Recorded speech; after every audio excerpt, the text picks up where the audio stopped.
Now I will introduce our teachers who have actually been my professors at my college a couple times.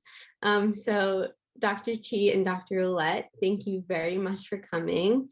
We're very excited to have you here, and I will let them introduce themselves and take it away.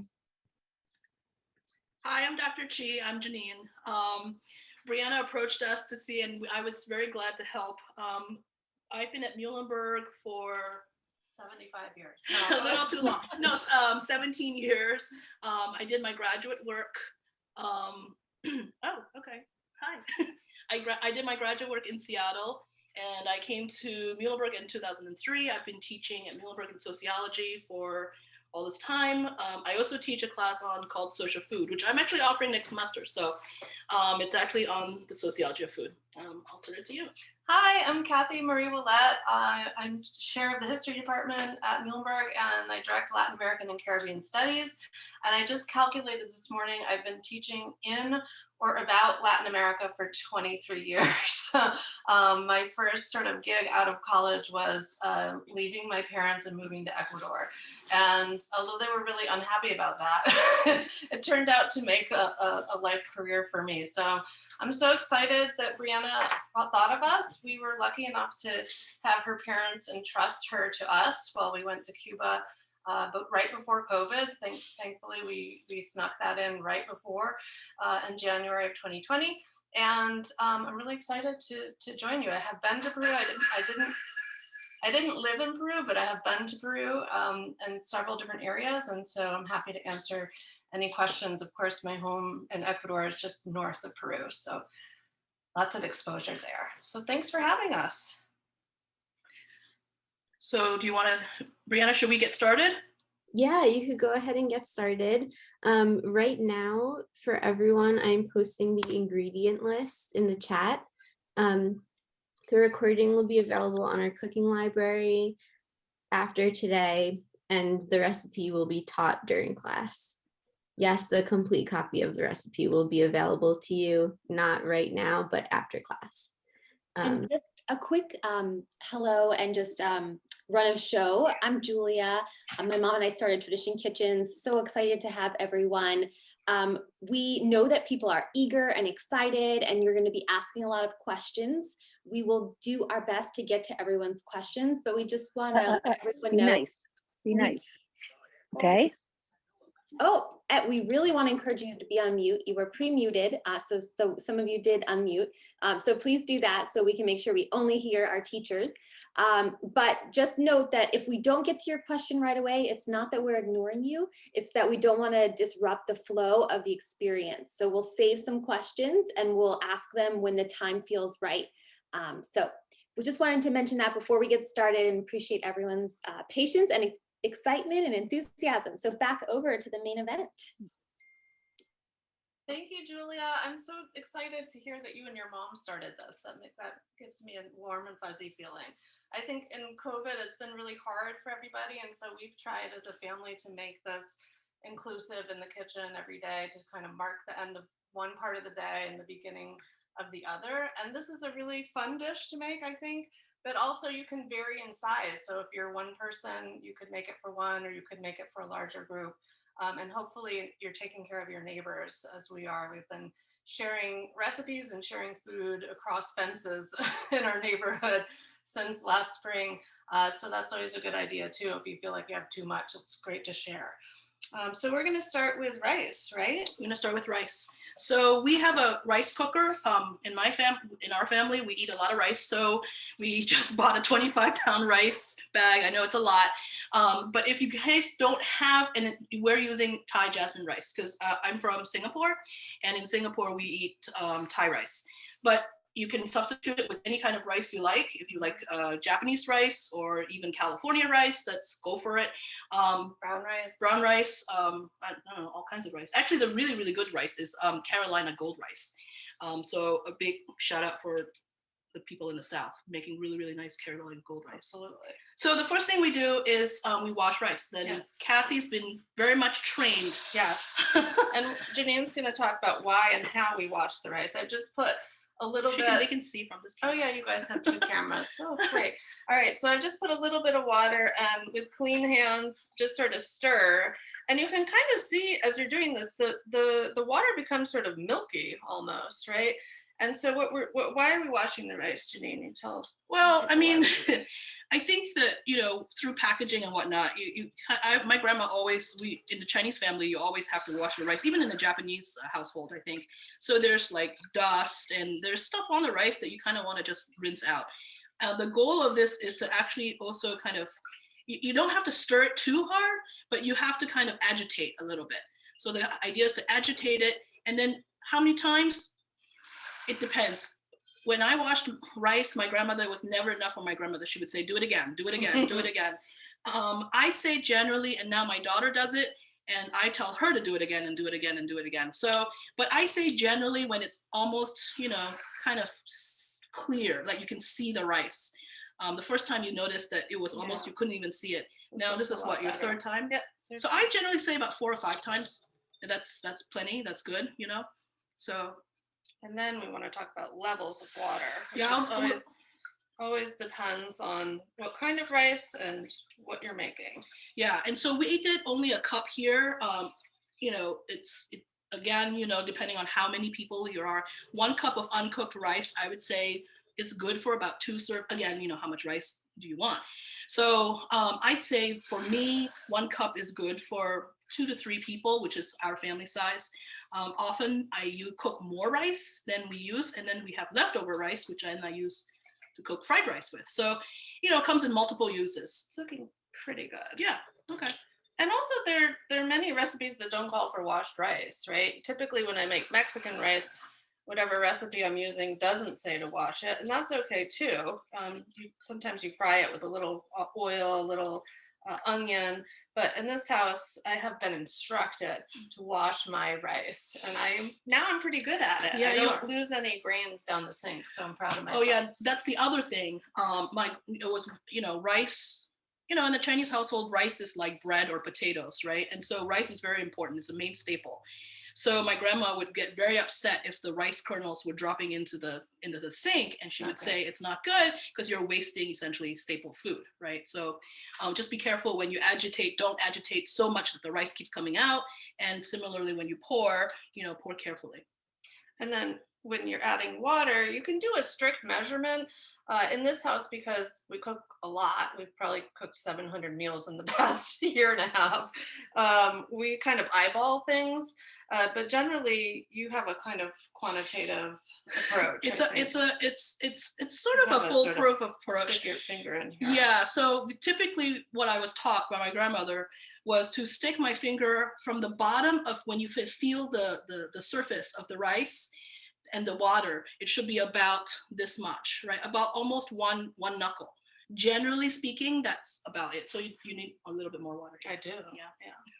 Because you don't want to mess up the rice. Brianna, I hope you're now recalling There you go. when Dr. Willette and I were teaching, remember the Cuba class, and we would interrupt each other. This is going to sound a little bit familiar to you. So I'm feeling a lot of nostalgia. Yeah. Oh, I'm sure. Yeah. I'm Yeah. sure. All right, good. I think that's good. All right, so we'll stick this in our rice cooker. Now, if you don't have a rice cooker, don't fret. You can do this in a normal pot. So what you would do is you would typically just put the rice, do the same process. That's my rice cooker. It's a little sound. It's a Fuzzy Logic Japanese rice cooker, which most Asian households have.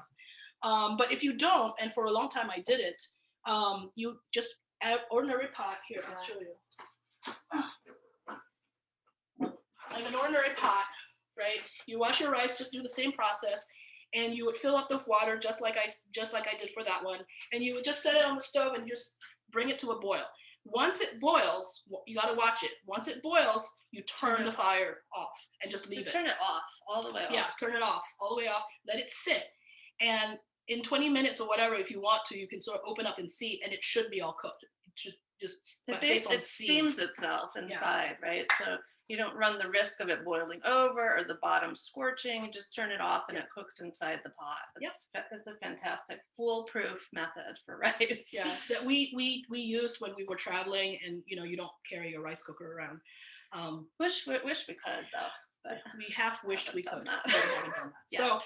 Yeah. So the next thing, I guess, is do you want to We'll put the talk about the ingredients? okay. Okay. Talk about the All right. ingredients. All right.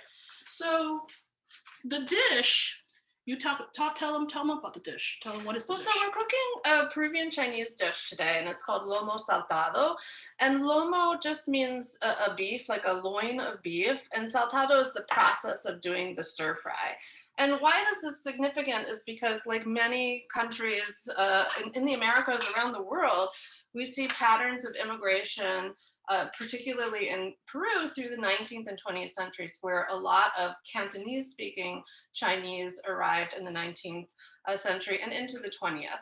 And this became a sort of culinary fusion, right, of people using local ingredients with maybe techniques from Guangdong province in China, which is where a lot of Cantonese and Chinese came from.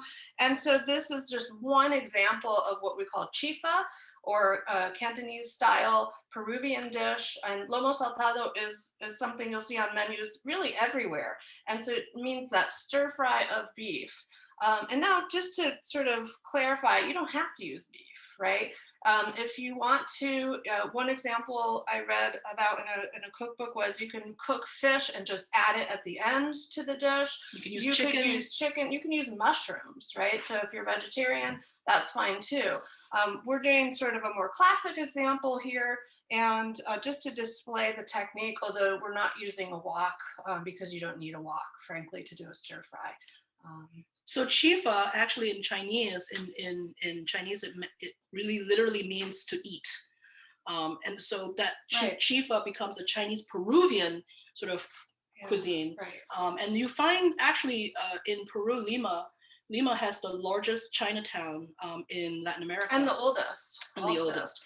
And it's significant because even now, Peru has a population of about 32 million. Between 1 and 1.2 million are of Chinese descent or directly from China. So that's a big percentage. And it is generally assumed that about 15% of Peruvians have a Chinese ancestor, which is, again, a big quantity of people. Generally, they don't have Chinese last names, and we can talk more about why that is. When you're sort of used as a laborer in a particular kind of way, you adopt the surname, or the surname is forced upon you by the owner. And so that you may see people who you think, oh, that, you know, they cook in a certain way, or they own a restaurant, or they own a Wong supermarket, which is a famous chain of supermarkets owned by Chinese in Peru, but they don't always have Chinese last names for that reason. So just as we'll start cooking here in a minute. So that's why you see some sort of, you know, what we might assume to be sort of Asian ingredients. So for example, this dish in particular uses soy sauce, right? Which is a very, very staple kind of seasoning agent for Asian cuisine, for Chinese food. And also we'll have ginger and garlic. Right. And so, you know. And soy is a flavoring, right? It's sort of, when Amelia was young, she liked soy sauce so much she wanted to drink it. But usually you just use it as it's in little small quantities, right? When you're eating sushi, for example, you dip the fish into the soy, you don't soak the rice, and you're not eating soy, right? You're eating something whose flavor is enhanced by soy. And that's what soy does here for this recipe. So we'll talk a little bit about ginger. We're a family that cooks a lot of Asian food, a lot of food actually, but different foods. But ginger is a common ingredient for us. It also has medicinal qualities. I don't know if people know that, because it's an anti-inflammatory. Yeah. So we use fresh ginger. I almost never use dry ginger. I think it lacks the pungency. I think it lacks sort of flavor, but it comes, you know, there's a big, I just cut off a little knob Such here. a beautiful aroma. And if you want, you know, oh good, I'm so glad Julia says it's one of her favorite spices. If you're shopping for ginger, this is a question people have all the time. How do you know it's good? Generally, they have long pieces, and most supermarkets allow you to break off a piece because you're not going to buy a football field of ginger. Once you snap it off, smell it, right? And if it's not pungent and aromatic, then that means it's dry and probably not very good. So you just kind of snap it, and it has a beautiful color and a beautiful fragrance. So this is sort of the outside, it's like a potato, right? You can peel it or use a paring knife to take the outside off, and then the middle is really the the essence, and it's wonderful for anti-inflammatory problems. So Dr. Chi, I see you're chopping the garlic. What was that little trick you I'm just peeling did? the garlic. So garlic, the garlic clove like this, right? Now in our family, we like a lot of garlic. So again, this recipe is kind of fungible.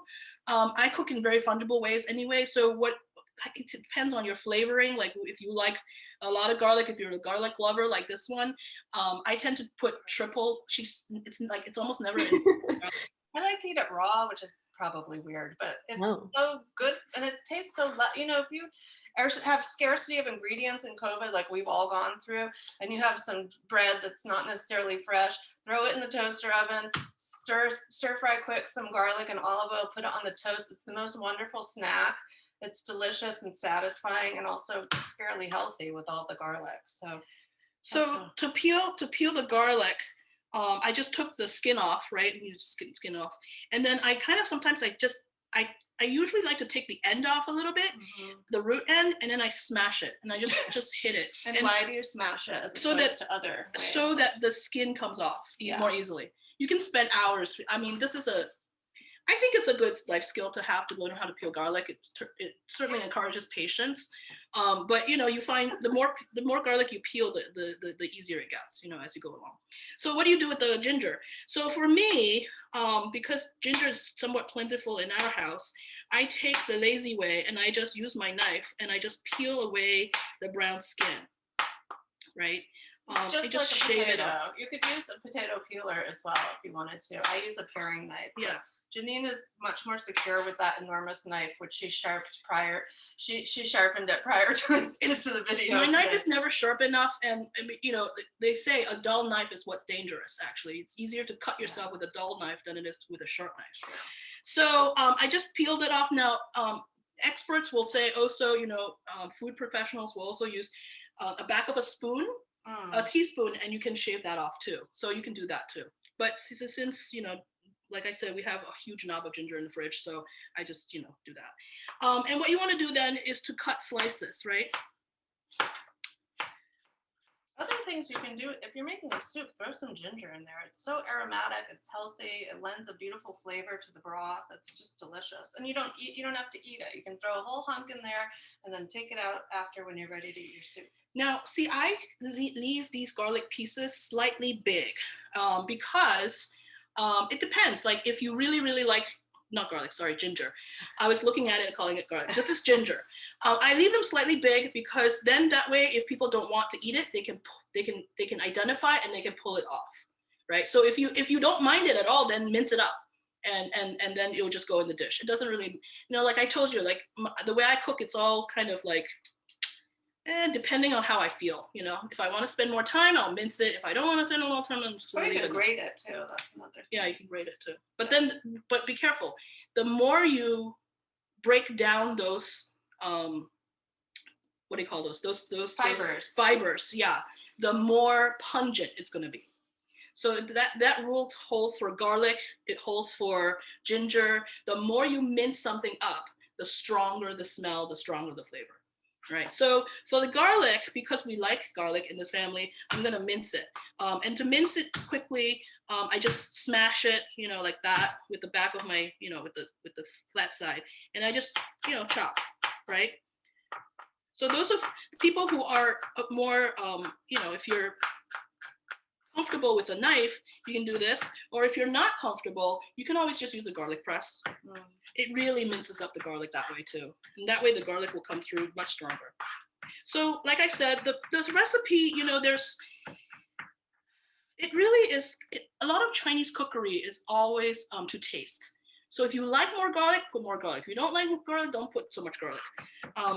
Traditional Lomo Saltado doesn't have a lot of garlic, but again, since we're cooking for ourselves, we're adding it on. And ginger, garlic, these are things that sort of make their way north of the tropics, right? I mean, ginger doesn't have a very good success story during the colonial period because frankly transporting it across the Atlantic wasn't particularly a successful idea. So ginger remains sort of in places like Jamaica, Caribbean areas, and really ginger only makes its way into say UK cuisine with the British colonialism in India, right? And so that's many, many years later when transportation is a little bit more rapid. So for a long time, ginger stays in its place, right, in the Caribbean. Now, the next major. Okay, yeah, go ahead, you do Yeah. that. So we're going to talk quickly about potatoes, and feel free in the chat to throw in if you want to share a potato story, a potato fact, a love of potatoes. Please do that.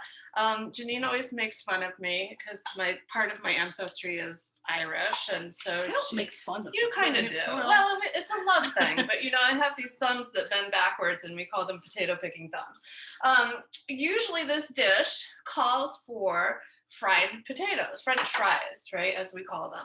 And potatoes, you may probably know, are really from the Andes, right? They're not actually an Irish food. They go to Ireland, and many of you know the issues of a one crop dependence. When there's a famine in Ireland, the potatoes fail.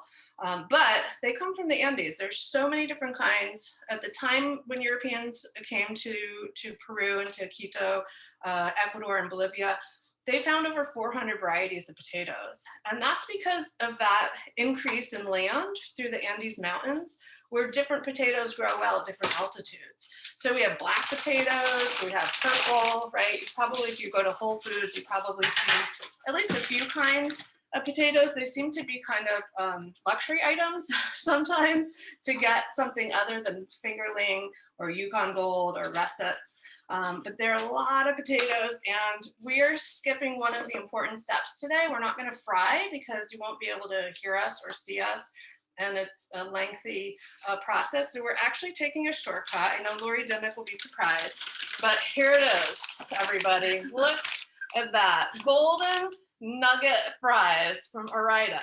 You can buy whatever kind you want. You can do your frying. You can bake them till they're crisp. But because of the purposes, the format for today, we're just going to cut this bag open. We're going to put it on a lined baking sheet, right? Just a little foil, and that totally clears up your cleaning process so you don't have dirty pans. I love it. And here we go. So you might be surprised, the major characteristic of this recipe in particular calls for both potatoes and rice. And There we go. And I think that's the interesting part about this fusion, right? Why rice, why potato? Well, the potato part is sort of quintessentially Peruvian, Andean, and then the rice part is quintessentially Chinese, right? And so potatoes and rice together. And that's a feature of this dish. That's a really classic combination in highland Ecuador, Peru, Bolivia is carbs, right? Because people work and not necessarily in Quito, but people work, right? And they're laboring. And so there's protein, there may be quinoa, there may be beans, there may be pork or beef, or in the sort of coastal areas, fish, shrimp in particular. But having a dish with potatoes and rice is not unusual. And you can tailor this to your own needs. You can skip rice or skip potato, or do both, or none would be weird, but one or the other. Yeah, one or the other. All right, so we're going to put this in the oven. It's set at 400, or just follow the recipe on the back of the package, which is what we did. We don't usually. Our daughter was very surprised because we do everything by hand. We don't usually have these. We don't usually have French fries, but that's okay. In COVID times, you have to treat yourself to something special every day. so that's one thing. I'll throw these back in the freezer, and then we're going to talk about peppers a little bit. Peppers are also anti-inflammatory, and we should be really careful when selecting them and handling them. Do you want to talk more about that? Size-wise, I'm going to throw these in the freezer. So there's a thing about peppers where I'm sure those of you who cook have heard. This is the Scoville units, and that essentially measures how spicy the pepper is.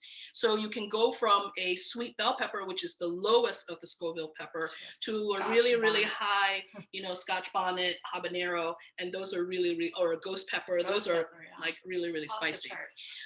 For this recipe, and in Peruvian cuisine, they like to use a pepper called a ají amarillo. Yes. And that pepper is you can find it in Latin American markets, but in COVID times, Cathy and I have been Had a harder time. Yeah, we've had a hard time. I mean, we really, one of our favorite activities is go to different markets, walk around, look at their things, you know, what is this, what is that, what do you use this for? And in COVID times, that's one of our recreation activities that we've kind of missed out on and that we miss. So I did find a farm. We live in Philly, and I did find a farm nearby that sells seeds for a packet for $4. So I thought maybe we'd try to invest in that and grow them this season. But you know, the ají is special because it is heaty, right? It has heat. It's sweet. Mm-hmm. And it's also sort of fruity, Mm-hmm. and it really is. I mean, when I lived in Quito for those years, I mean, I could not get enough ají. You put it on it, put it in soup, put it on potatoes, put it with rice. It's just a beautiful, fragrant, not too hot. But we haven't seen them at H Mart. That's generally our go-to. So it's just been something we can't find recently in Philly. But you can buy them frozen, or you can buy them in a paste. I have seen that. That's true. We didn't do it because I don't know why, but you know, we didn't do it. But I have seen, you know, you can get everything on Amazon. You know, it's just, you know, and then it wonderfully. They do have ají paste in a jar. In a jar, right? You can use that, and it's this yellow colored chili. Yes. Okay. Ají amarillo. How do you spell it? A-J-I. And usually there's a little accent on the I, but in English it probably wouldn't have an accent. Ají, A-J-I, and amarillo just means yellow. So yellow ají. There's also a reddish ají, which is more popular in Ecuador, and that's that's a beautiful thing. But you can easily replace it with something else, Which is what we're doing today. Which is what we're doing now. So I found serrano peppers in our Mexican market that we go to, and in terms of heat, this is what's closest to the ají, all right, to your traditional ají. So a serrano is slightly spicier than a jalapeno. So for those of you who are familiar with more Mexican cooking, so a jalapeno is sort of slightly less spicy than serrano, all right, but not as spicy as your ghost pepper. So that's on the way on the habanero. I would not engage with that, especially if this is your first pepper engagement. Yeah. It's really spicy. And you've got to be careful too if you're a contact lens wearer. You can't touch a pepper and then touch your eyes. You can't touch the pepper seed. Yes, thank you, Bree. That's how you write it. Don't touch the seeds and touch your face. You'll have a terrible, terrible evening. But this is a good pepper to use. This is easy to find. And we do recommend either trying your local Latinx market or your local Asian market.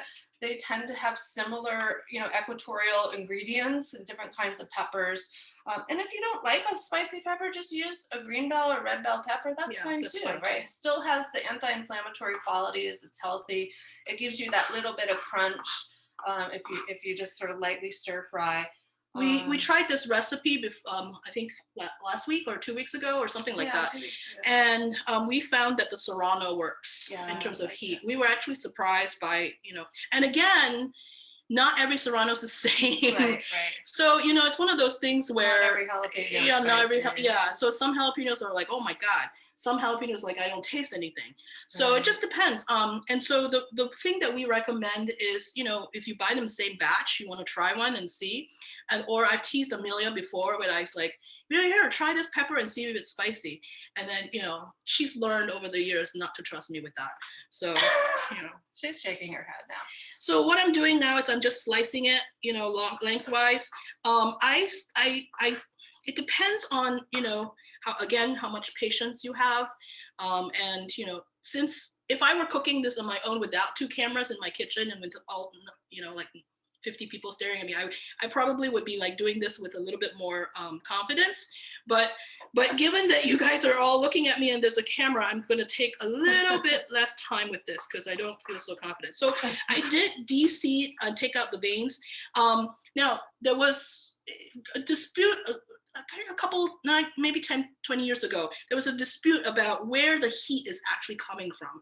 And for a long time, people were saying the seeds is where the heat is. That has really been sort of like, you know, challenged. And really it's in the veins. Yeah. And these are the veins is where the heat is. So if you want your chili and you're worried about spice, just make sure you devein it. Scoop it out. Scoop it out, take it out. With right? a little knife. You don't have to use Janine's cleaver here. You don't want to cut your fingers off. This is just one of my, It's a lot. Don't ask for demo. You could use a spoon, use a paring knives. They're always safe. But yeah, the vein is where the heat is, and I do like the seeds. Some people think that they should be cleaned out, but I like having the seeds. so I just leave it, like that, like just long slices. Now, again, if you really like heat, if you mince this up, if you mince all of this up, then you'll even get more heat. All right. So if you like it to be a little bit more sort of subtle or a little bit less, then I would leave it in larger chunks. Which markets in Philly do we suggest? Well, if you're in South Philly, directly across the street from the Italian market is an entire street filled with different Latinx and Asian markets, and any which one will have everything: the pepper, the cilantro, all of it. And not at non-whole food prices, which is like 50 cents not your for a whole huge bunch of cilantro, right? Like and then, limes. Oh my God, 5 for I $1. know. Like so make a margarita, right? Like it's a way more affordable. But if you're in the northern suburbs, there's a place in Norristown we go to, Norristown. It's El Primo Taqueria. It's a food restaurant, but also a supermarket, and that's where we also get Asian and it's a Mexican market, but it's got typical Asian ingredients as well. H Mart is great. There's a brand new one in Philly that is huge. It is enormous and has beautiful, beautiful product. And again, not Whole Foods prices. So H Mart is definitely a possibility. If you're in Allentown, like Lurie and some others, we go to Elias Market on Second Street or Second Avenue. Again, not Whole Foods prices, and you can get all kinds of, again, that Middle Eastern sort of equatorial product. It's really inexpensive and good product too. So that's where we go. So I just washed my hands because I realized I had been chopping the chili, and then I don't want to touch my face. Nose. So it's one of those things. So then the next, so really kind of like I think the essential components of this recipe are the soy sauce, the chili, the potatoes, and the rice, and then the protein you can switch out, right? Which is what we talked about. Really easy. Before I touch the protein, I'm going to finish off chopping the rest of the ingredients, which is a red onion, right? And depending on how much meat you have, right? It's like people always ask me how much of things. I'm a cook of flavor. Yeah, I don't typically follow recipes, which is why I'm terrible at baking, which is I can't follow the teaspoon, tablespoon thing. True. I just like to add stuff. And so for the amount of meat that we have for today, which I'll show you in a minute, or in a little bit, I decided not to use a whole red onion. I thought half would be enough. So what you want to do is you peel, the red onion, you take off the skin, right? And you take off the root end, right? And then you just slice. As we're doing this, we have these little sort of mini garbage bag cans that we use that we keep next to our sink. I know people like Rachel Ray have a bucket. We just have this bag, and sort of as it gets filled up, toss it. Or if you just put food product, you could put it in your compost or throw it into your garden to fertilize. And so that just makes things easier to clean up if everything's all in one place as well. The other thing I was going to mention is you can do this prep the night before. We're kind of famous in this house for, we sit down at dinner and go, okay, so what are we doing for tomorrow night, right? And while we're eating the meal, we're thinking about the next meal. What are we doing tomorrow, especially during COVID, because frankly, the end of the day is really the only thing to look forward to. So you can do this prep in advance. You can even the fragrant onion, you can put it into a little container, throw it in the fridge, especially if you have a long day the next day and you want to eat something fresh, right, and healthy. Then you've got your mise en place, as we say, everything in its place, and then you can throw it together in your stir fry and you have a nice dinner. And this is the thing about the stir fry, it goes really quick. So what you have to get done is you have to do all the prep work ahead, and then once the cooking starts, everything goes, right? And notice that I've cut, and this is the other thing about stir fries and cutting. So you kind of want to cut the peppers and the onions and the tomato sort of in a similar kind of size so that everything cooks at the same time, right? And so you don't want big, huge, like half of an onion, like, and then minced, you know, you kind of want to think this through a little bit. And so because it's a stir fry, right? So the next ingredient we have, I think, is a tomato. So I like to use Roma's, but you can use really any kind of tomato you want. So typically what I do is I just cut it in half, right? And then Where do tomatoes come from, Janine? Do you know? They don't come from Italy. I think people think that they do come from Italy, but they don't. They're really important in the Americas, in Asian cuisine, and really every cuisine now. But they definitely are not from Italy. That's an important point. I gave her a look because we were trying to not to make this too academic, but ultimately you have to engage with the conversation on colonialism.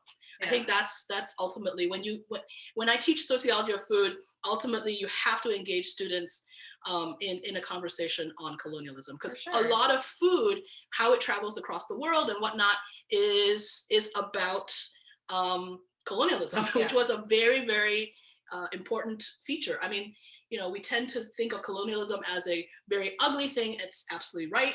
But as a result of that, you have sort of a dispersal of ingredients, food, and so on and so forth. So when I mentioned rice, the Carolina Golds, that came from slaves. Yeah, they absolutely. were, and so the history of rice slavery in this country is a history of slavery. And so actually the Gullah Geechee community in South Carolina are the ones who learned how to grow rice, and they did it very well. And so and then it became traded by plantation slave owners and so on and so forth. And that was why it was called Carolina Gold, because it was literally like the price of gold. So anyway, so tomatoes, yeah, also a product of colonialism. And I think one thing I was going to mention earlier and I forgot is that the earliest Chinese that came to Peru and to Ecuador came really early. They came early with the European explorers, the European colonials, and they came as enslaved laborers, right? And just like the Chinese in America, the Chinese in Peru were banned in terms of immigration from around the 1870s until the 1970s. So a full 100-year ban specifically about Chinese Asians as opposed to other groups of Asians. Now they did come, right? They came, for example, in the early 1920s as laborers on railroads, but technically, legally, they were banned for that 100 years. Something people don't know about this country as well. Yeah, and so, and in fact, a lot of them were indentured labor, right? Correct. So, as a result, I don't know if people are familiar with the system of indentured labor, but essentially it operates a little bit like slavery, but you basically get the people to come, right? They get the people to come, and then they owe the people tons of money, and so they essentially have to work for almost very little entire lives to pay off that debt, right? And so you basically function as indentured labor. I love what Anna Marie just put in the chat. Trying to cook a pre-Columbian feast, that's really hard, right? Because you want to sort of take that Atlantic coast and split it in half and sort of see what originated from where. Now we're sort of, I think, really spoiled in terms of our access, especially if you're in a semi-urban area. You can get mangoes year-round, right? Which is typically something you see in Ecuador, but not in Philadelphia, right? And no chocolate or vanilla. Oh, sacrilege, yes. Ecuador is very popular, very well known for its cacao farming on the coast for chocolate, and as well as Mexico, Oaxaca in Mexico.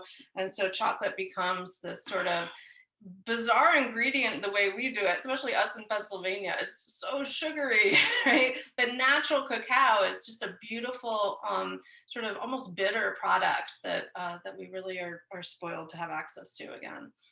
So now we come to our protein.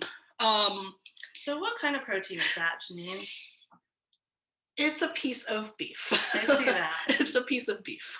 Now, like we said, you could use chicken, you could use shrimp, you could use shrimp would be nice. Pork if you like pork, but so mushrooms as well. Some recipes call for this protein. Now, in terms of beef, which cut? Yeah. Right? Typically, people ask, which cut of beef do I use? Some people, you know, You gotta if think you're about how much money I mean, you want to spend. yeah. That's really what this I mean, conversation is about. you really, if you want to throw money at this thing, get the tenderloin, get the, you know, like, oh, that'd be great. Like a nice filet mignon, chop, you know, cut it up. Sure. Now, keeping in mind, this is a stir fry. And so with stir fries in general, I was taught to do a stir fry. It's sort of like, it's making something out of little bits of everything. Right, and you little things, you put it all together, and then there's one plentiful, bountiful kind of dish. So in terms of this, what I did today was I got a flat iron steak. Now, flat iron, people might ask, what is that? Flat iron comes from a part of the cow that was not popular, was not a popular cut before. The butchers would save this for themselves because it was not a popular cut. Most people, you know, if you go to a butcher, like, you know, a good butcher, they will typically have this. They can get it. And they will be able to get it. Now, if you go to a, you know, supermarket like Giant and whatnot, they will not have this cut. So what do you use instead?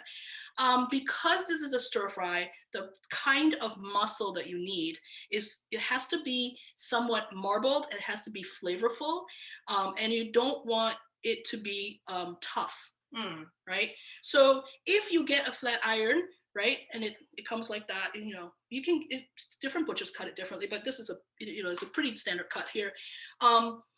You want to see like this marbling here. Because that tells you, I mean, you know, you might be grossed out and you're like, oh my God, that's fat. No, yes, it is, but that's what makes it flavorful. Yeah. If you have no fat, it's not going to be flavorful. So, and you want that dry. one, it'll be dry. Yeah. It'll be dry. Now, I would avoid using, what would I avoid? I would use, I would avoid using flank. Now, I use flank for a different kind of stir fry, which I do for Amelia and Cathy, which is just stir fry beef with tomato. Now I use flank steak for that. You can, if you know how to treat the flank steak well. So if you take a flank, which is a tougher cut of meat, and you slice it thin and you stir fry it really fast, then it's fine.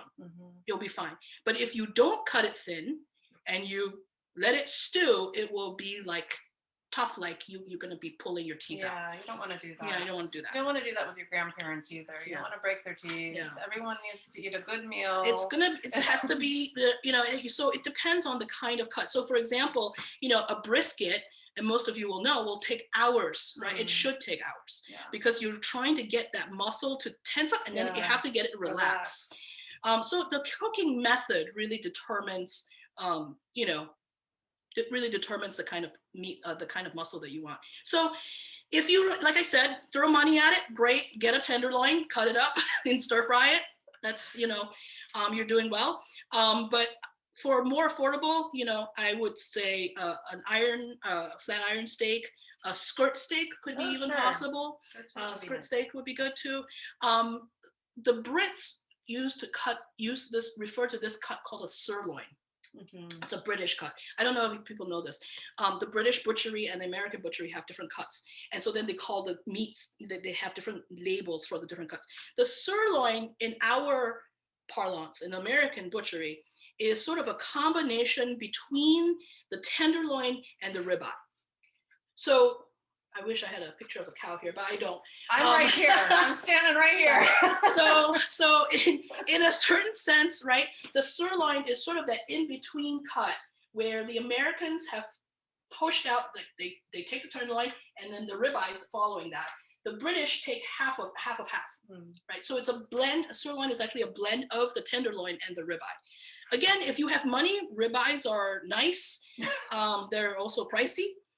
They're just like maybe $2 or $3 cheaper than the tenderloin, and you know. So if you got it, you go for it. Right. Do it that way.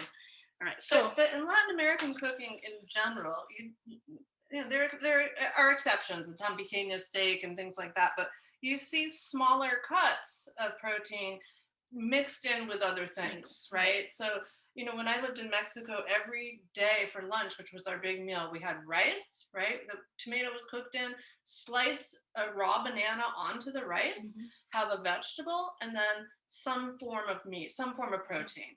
right? But it's not this sort of the traditional, people think of Americans, what do you eat? Steak and potatoes.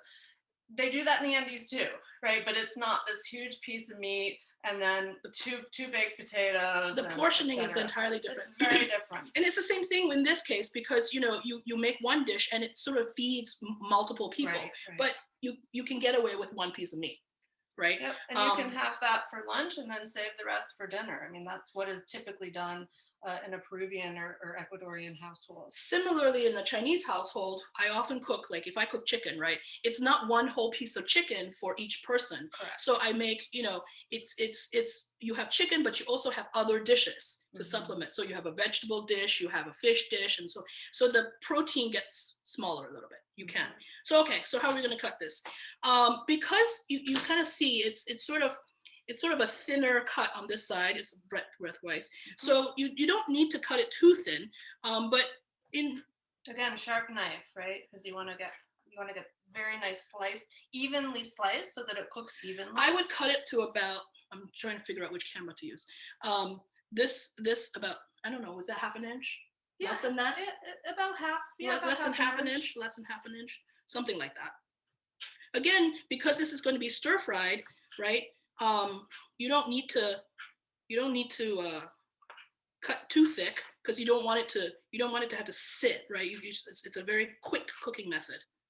And the other thing I was thinking is, if you want to do the potatoes from scratch, which the flavor is going to be better, someone can be over at the stove stir frying the potatoes, giving them a cook while other people are prepping. We like to involve Amelia. Amelia likes to do things in the kitchen with us, and so especially in COVID, when we're basically stuck, right, and will be for a while, it's nice for everybody. If you don't want to be on top of each other, there are different stations. Someone's peeling garlic, someone's cutting meat. There's enough for everybody to do, and then one person doesn't feel overwhelmed. And like I said, if you're one person, that's great. Make as much as you want. And then, if you're working from home during the week, then you have nice lunches for a couple days, or you have, if you have a really busy day on a Wednesday, set aside half of what you made so you can have a delicious special dinner for yourself on a Wednesday. That's way too many people in the kitchen.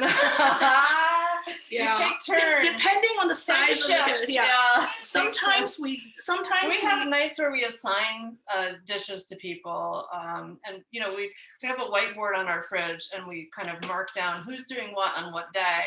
And then instead of grocery lists, we have now it's called our wish list, right? Because in COVID we found we just can't get everything that they were used to. So we have our wish list, and then we look at the week, who's busy, etc.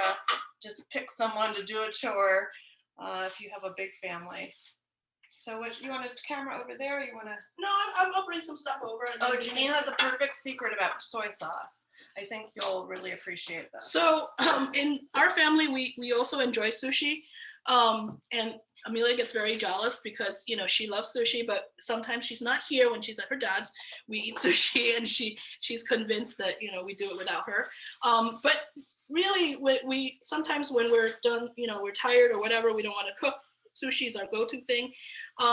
We save a lot of these packets. Soy sauce packets. From the sushi. I don't know why they give you 17 soy sauce packets for 3 pieces of fish. Yeah. It's like, we're not swimming in it. Yeah. But, we never throw them out because they come in handy when you're doing a marinade or some sort of stir fry. Or if you're me and you're traveling and, you have to, wherever you're traveling, you're staying somewhere for a long time and you don't really want to be traveling with a bottle of soy sauce, you can take a couple of these packets and then you can make some, different flavors. Where are you going? Can I come? When we went to London, we taught for a semester in London. We did buy a bottle of soy sauce because we were there for 3 months. But say you're there only for a week or 2 weeks, do that. Anyway, so that's a secret that I have. I have a big stash of, so if you're wondering how to get rid of those soy sauce packets, right? Or if you don't want to buy a big bottle of soy sauce. Tell them about thin versus double black. Okay. So there are many, many different kinds of soy, and we probably have 20 of them. But soy sauce is a real contention, as with most things.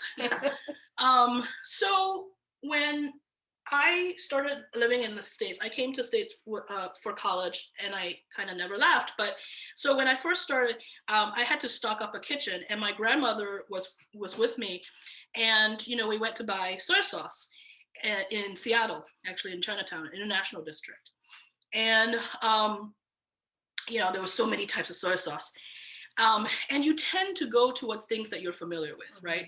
And I said, okay, well, why don't we just pick any random? My grandma was like, no, what do you mean? That's sacrilegious. You cannot just choose any kind of soy sauce.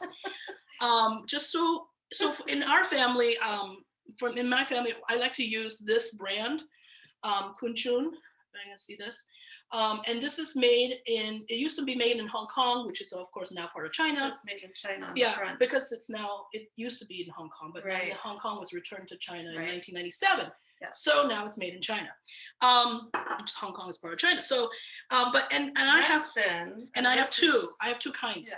One is thin, and one is double black. And you can tell the difference if you tilt it. The viscosity. It's the color. Yeah. So this one, it's the flavoring. The thin one is a little saltier. Mm-hmm. This one's a little bit. I don't want to say sweet, but it's a little bit on the more sweet side. In my family, I have to use both when I cook. I was taught to use both. A little bit of this for salt, and then a little bit of this also for the added a little bit of color. Okay. And you don't have to refrigerate those after you open them. I don't, because I cook with them. Yeah. I use them. Stay out. Yeah, I just use them like olive oil. I cook with so much like a vinegar.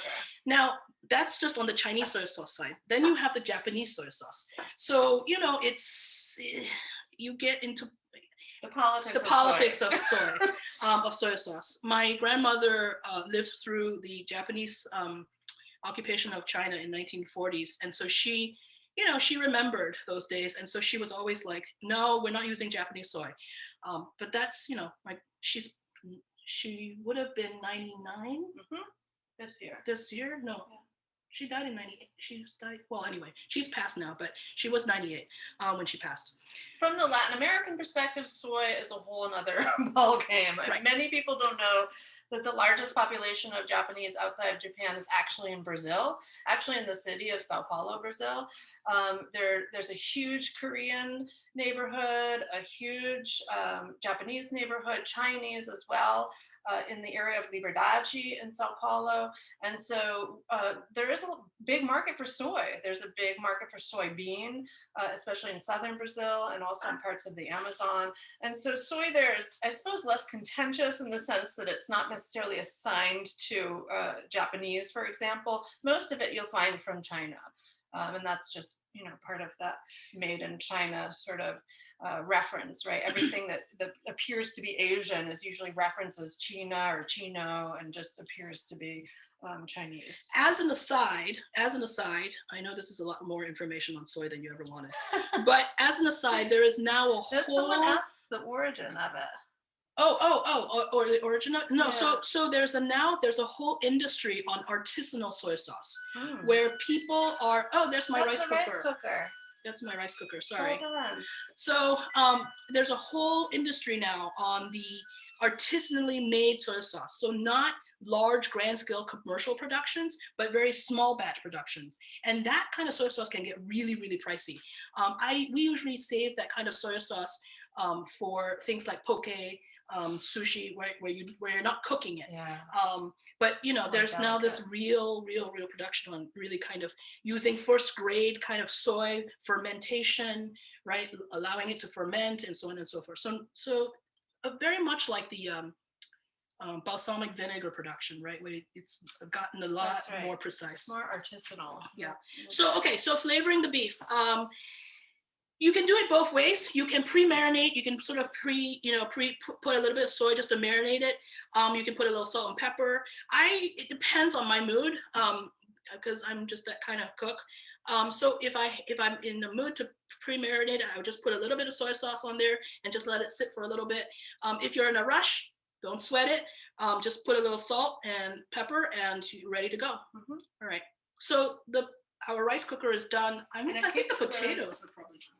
I'll check it. They're close. All right. They're close. So I think we can start stir frying. I think so. All right. So I'm just gonna salt a little bit. You'll see how fast the stir fry is. It seems like we've talked for hours about the ingredients. Now we move into the quick fire. Right. With the stir fry. So did you want to move the camera? Sure. Amelia, what do you think would be best here? Which one do you want to move? This one? Okay. So sorry that we would have to move the camera. We'll get a little view of the dirty kitchen. Don't tell anybody. All right.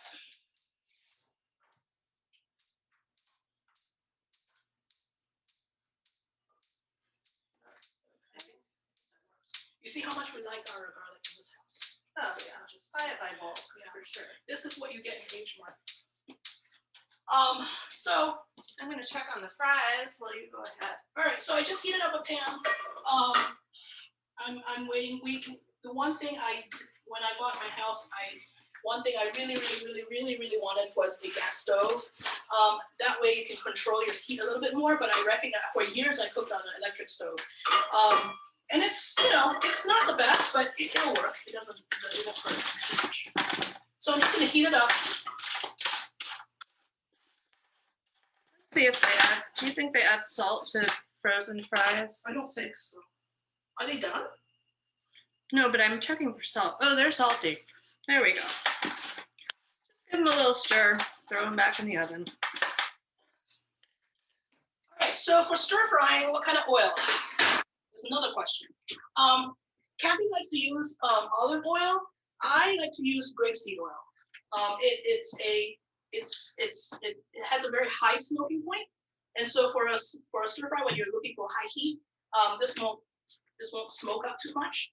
But use whatever oil you like. This tends to be sort of more plain flavored. There's no real taste to this. Traditionally, in a lot of Chinese cooking, they use peanut oil. I think that's probably less, for us who have to worry about cholesterol and whatnot. Can you turn that camera to this side? Dr. Chi, Yeah. what is the name of the brand of the soy sauce that you use? Sure. I'll put it here under the camera for you all to see. Let's see. Can you all see that? Kun Chun. Kun Chun.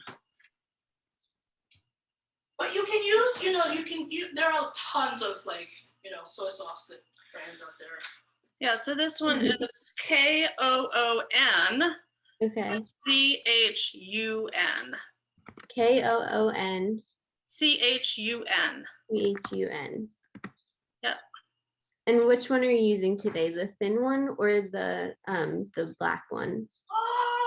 Today I think I'll use the thin one. Okay. Mostly what people get, most people get the thin. The thicker one, the double black is a little bit, it's less available, I should say. So I saw in the chat someone mentioned, how high? I turned it on to medium high because I want this to be very hot. I want it to kind of go smoking a little bit. So some of you might freak out. So here's the other thing. You kind of You can see the steam coming Yeah. off, and then it almost becomes more transparent as it warms up. it kind of glosses over, right? So the first thing that goes in, I don't know if you see it smoking, right? But don't worry about it. I know this is messy, but It's worth it in the end. it's it's cooking, right? A clean kitchen is not a kitchen that's used, right? So it's messy, but so now when it's smoking like that, right, I'm gonna add my meat. And it's just gonna be very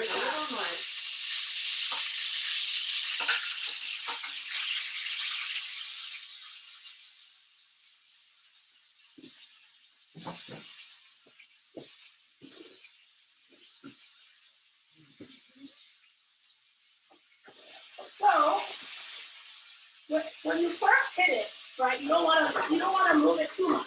But once it starts cooking like that, you can start moving it, right? And so this way to stir fry.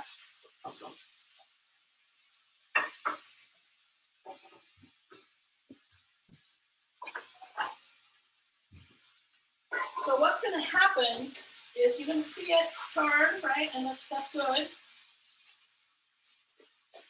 This is only the first cooking. So this is not the only time when you'll be cooking it. So if you don't have to get it like, you know, super done.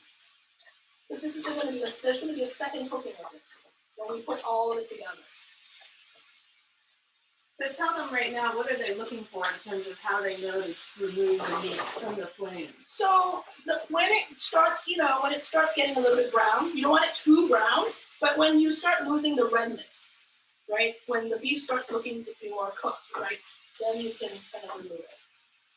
So I'll go a couple more minutes.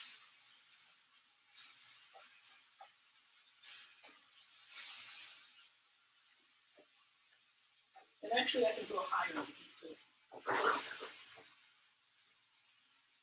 And you know, you see some spots are still red. That's okay, because we're gonna cook it again. You know, and there's carryover cooking, what we call carryover cooking. So just because you know you're not on the pan, it doesn't mean that it stops cooking. When you remove it like that, with all the juices and everything, don't be squeamish about the juices. The juices are the good thing. Flavor. Yeah, it's gonna make the sauce. All right. So the flame is still on. Right now it's on medium low. And the beef is sitting off of the flame. And we just go with a little bit more grapeseed oil. Flame is still on. Sort of swish that around a little bit. And then you go with the aromatics. Yeah. So in Chinese cooking, you always put the ginger and the garlic first, and you have to let that bloom. Blossom. You have to let it bloom. Okay. In Chinese, they call it 爆香. So you know, you literally what it means is to let it explode. So you know, it's easy. I just dumped it all in. We're on medium on our flame, right? Yeah, I'm turning up to medium high. Medium high. So you don't want to burn the garlic, but you do want to let those flavors. And you know when you add it, you start smelling. That's when you know. Kind of separate the ginger there. No, I didn't cut it properly. That's okay. So now that's the ginger and the garlic. Yep. Yes. And is that on medium low, or you put it on high? High, medium high, but not for too long because you can already see how the ginger is starting to brown. You have to be careful here. Do not burn garlic. Don't leave the stove. Once you put this in, you have to stay here. Don't burn the garlic. Burnt garlic is the most terrible tasting thing. It's just tastes acrid. And then now when you start to see the outside of it browning, I go in with my onions. Aromatic. Delish. Oh, it smells so good.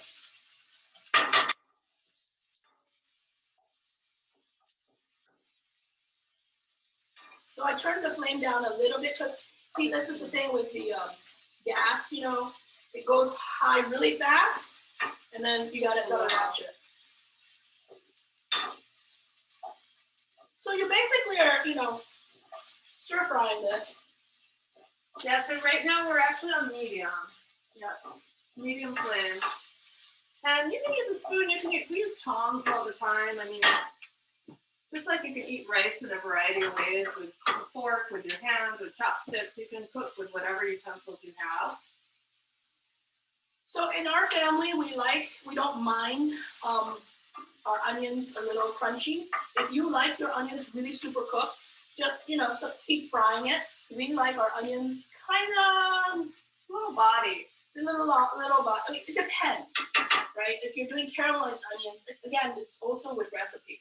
So if you're cooking like, things with caramelized onions, yes, super slow, low heat, all the way. But in a stir fry, because we're doing sort of somewhat high heat, we like a little bit of crunch there. Yeah. Right? So it's not I'm not looking it to completely cook down to nothing. I am cooking it a little bit just to take out that rawness, but not cooking it all the way until it's super limp. But if you like your onions that way, go for it. Yeah. And at this point, if you were doing yours with mushrooms, would this be a good time to throw the mushrooms in, Janine? Or would you wait a little bit? I would wait a little bit, but because the thing is, I in fact, what I would do? I would cook the mushrooms separately. Yeah.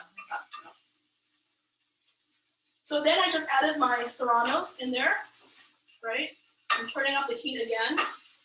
The heat's at medium high right now, just to get that pepper cooked.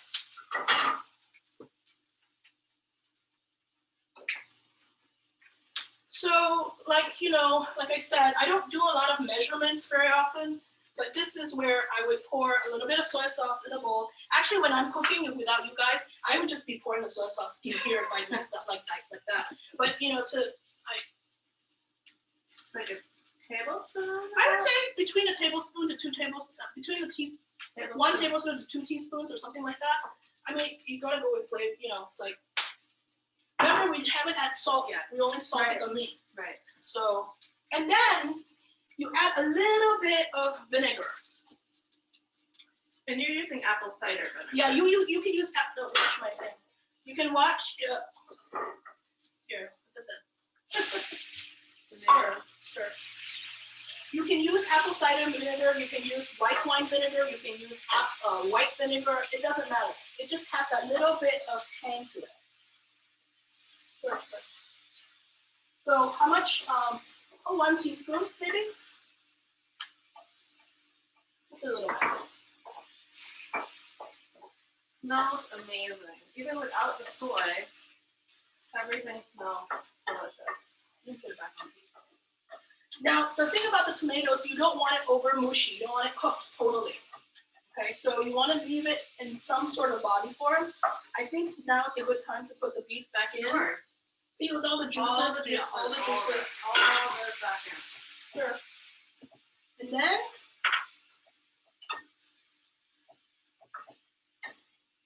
And you can use a wok, right? We're not using one, that's okay. Really, any pan that's wide enough so that things cook evenly, that's a great idea.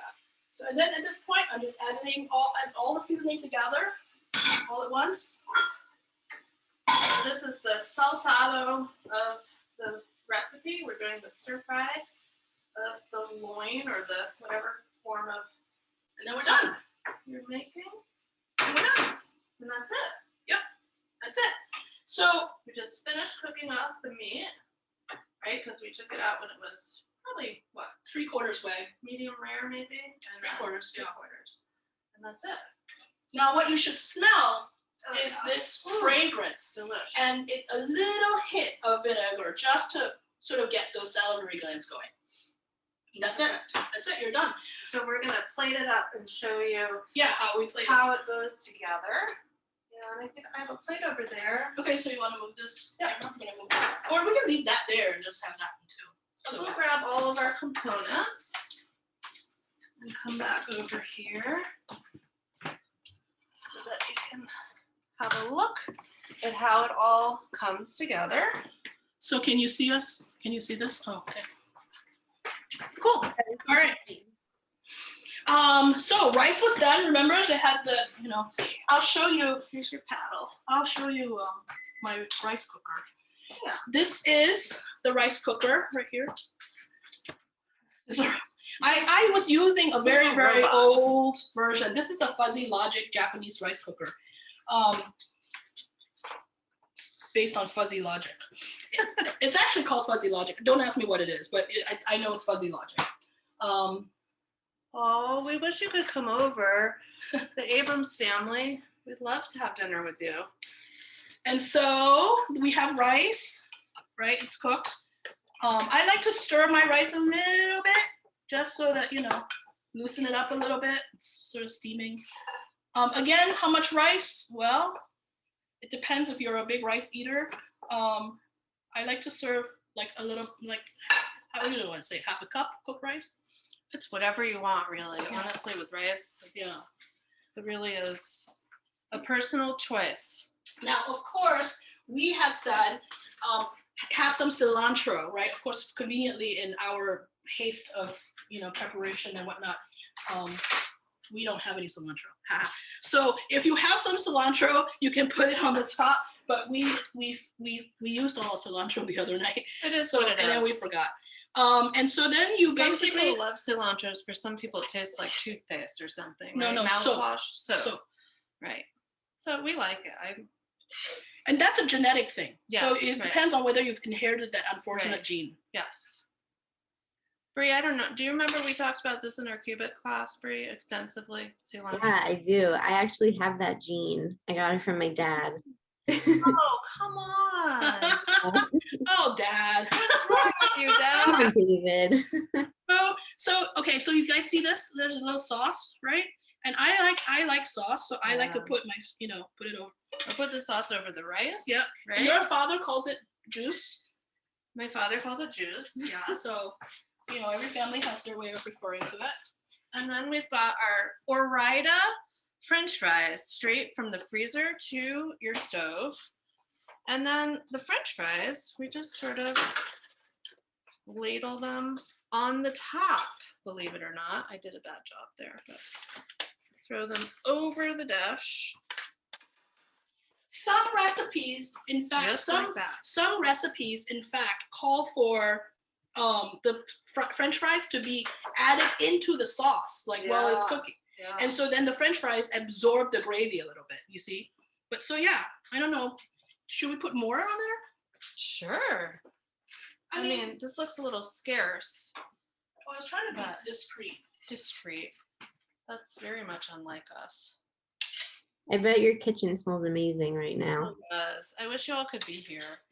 I mean, like I said, we've grown really close to our neighbors on both sides of our house, just by early on when you couldn't find bread, our neighbors baked us bread, and then we just started this tradition of going back and on the weekend sharing sweet things, savory things. This neighbor got a slice of pie.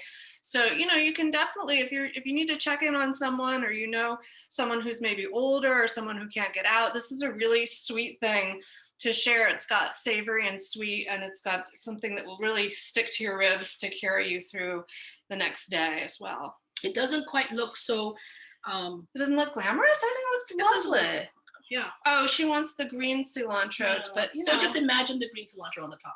But what I want to show you is actually this, right? Like, there's a good sized portion for two people here. Absolutely, I Right? think that's And a really, lot for really two. hearty for two. I think that fits for the three of us. no? Yeah, it might even Plus so. the rice. But and remember, the we only fries. used that little piece of meat. So this is one of those things that you can extend. And that's the thing about the stir fry. The tradition of a stir fry is an extension, right? You put little ingredients together, like half an onion, 2 tomatoes, whatever you have in your fridge, you put it together, and the stir fry becomes big. It becomes bigger than, more than the sum of its parts, as we say. And I think that's why it really takes off on the Peruvian side, or the Andean side of things, right? Is that it's about taking the little portion, especially little portions of protein, and extending them, right? To extend the life of something into something larger, right? And again, with the rice and the potatoes, it really is a hearty, hearty dish. So, bon appetito. Did anyone else cook that? They're all done. Raya, let's see yours.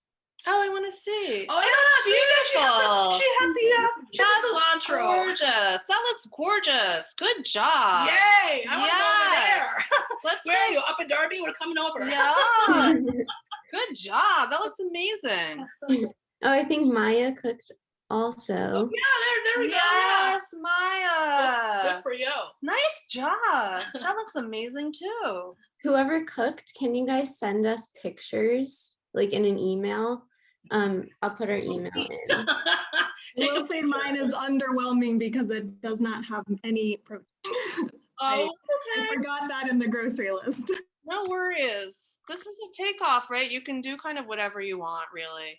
Oh, you know what honestly. you could do also? You could fry an egg. That is that actually does work very well Here, in here. Andean cuisine as well. Often A you fried find a egg. fried egg with the meat and with the rice. I mean, that is something I definitely inherited from my time in Ecuador. I will have a fried egg on anything. It's delicious. So yeah. So there you go. Did we What make it in kinds of, time? yeah, We have what four- kinds of we have 4 questions? minutes. If people have questions, we're happy to answer them. And you really Brianna knows this. We often go over our class period because No. we're still talking about like, there's like- Only a few minutes. But before we start wrapping everything up, I just want to, is Allie still here? Are my parents there? I'm still here. Hi, it's nice to meet you, I guess, over Zoom. Allie works for at Muhlenberg, which is my college, in the Office of Advancement, and she's sort of helped us boost this class. And I see some other familiar faces from school. I know Lori, we saw each other the other day, and there's someone else, oh, Abby, but she doesn't have her camera. So I just want to thank you for working with us to put this class out. It was a great class. I also want to plug some of our other classes in the chat. We sort of have a carby situation going on. So upcoming, we have, sorry, let me find the link. We have an Indonesian yellow rice with Shri, who is on the call today. That is a week from today at 4 p.m. Eastern time. And then we have a tofu butter masala, which is on the 24th, I believe. Julia, is that at 1:30 or 1? I think that's at 1 p.m. Eastern time. So you could click those links to sign up. If you guys have any questions for the professors, I don't want to it's like weird calling them teachers because like they're my professors. So if you have any questions, feel free to ask or put in the chat. And we will be sending out the recording of this class and the full recipe within a few days. So if you missed any part of it, don't worry about it. It'll all be in a follow-up email sent to you. Brianna, can I give a shout out to my mom? Hi, Mom. I'm here. Yeah, can we spotlight your mom? Does your mom want to say hi? Mom, you want to say hi? You have to unmute yourself, Martha. Do you know how to do that, Mom? Probably not. That's okay. Her name is Martha, but Okay. I don't. Waving in spirit. Martha. Did we answer It the was question about fantastic. freezing? We loved it. Can you hear us? Yeah. Can you hear us? Thank you. Oh, yeah, I you loved it. did wonderful. It's a good thing I have a nice meal coming for tonight because I'm hungry now. The first time we watched you cook without being able to eat it. Sorry.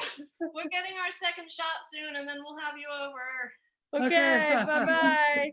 Bye, Mom. Bye. I cook. I teach. I teach sociology, and so I'm in the Department of Sociology and Anthropology. I teach all my classes about Latin America and the Caribbean. So I don't have a food specific class, but I do teach an environmental history class of Latin America and the Caribbean, and we talk about food pretty much every day. Yeah, I teach a class on diasporas, which I'm actually covering right now, teaching right now. And we look at the Chinese diaspora as well as the African diaspora. I also teach sociology of food, but I also teach classes on power and inequality and colonialism and that kind of stuff. All the fun stuff. Yeah. Somehow Bree got sucked into one of my classes. She probably regrets it to this day. She took one of my survey classes, and she sat in the same seat every day. And I always asked her how she was doing, and she was pretty overwhelmed. And then for some reason, she came back for another class, and it was awesome. I was so proud. I just couldn't stay away from you. So we also co-teach a class that has a short. That was the class that Brianna was on to Cuba. So we teach it in the fall, and then in January we do a short trip, a week-long trip to Havana, Cuba. So It was awesome. I'm so glad your parents trusted us to take you to Cuba. I am too. Mom and Dad, we had a great time. Your daughter's amazing, as you know. We did have a question. Can you freeze this dish? Can you freeze this dish? Yeah. Yeah, I don't see why not. You can. I would not freeze the thing together. I Yeah. would freeze it separately. So I would freeze the components differently, rice Yeah. separately, and then meat, Yeah. the meat and the potatoes separately. Yeah. But then, yeah. I think it would be great to freeze the main the main dish, the main components, and then when you're ready to defrost, cook your rice fresh and cook your potatoes, or do the frozen potato trick. Don't tell anybody. Cool. Oh, do you guys want to teach a Cuban? Yes, yes we do. Yes we do. Amazing. We'll set that up. We'll be in touch. Yeah, absolutely. Oh, I would love to do that. It would be amazing. Ropa vieja. Yes. That would be so fun. Yeah. For sure. Okay, cool. I know this is, Email us if you have questions too. Yeah, We're email hap- us. we're We're happy to share. We can share with Brianna. Feel free to share our Muhlenberg addresses, Absolutely. and you can email us if you have questions. It's great. Great, thank you. Julia, I think you were just gonna say oh, something. well, I don't know if you can answer this in like 2 minutes or less, but I'm just curious, like what sparked each of your paths to pursue these academic pursuits? They're just such interesting, and I'm just curious about that. Well, yours is sort of family history, right? Like your father's family owned restaurants, and you've always been into food. Yeah, I've always been into food.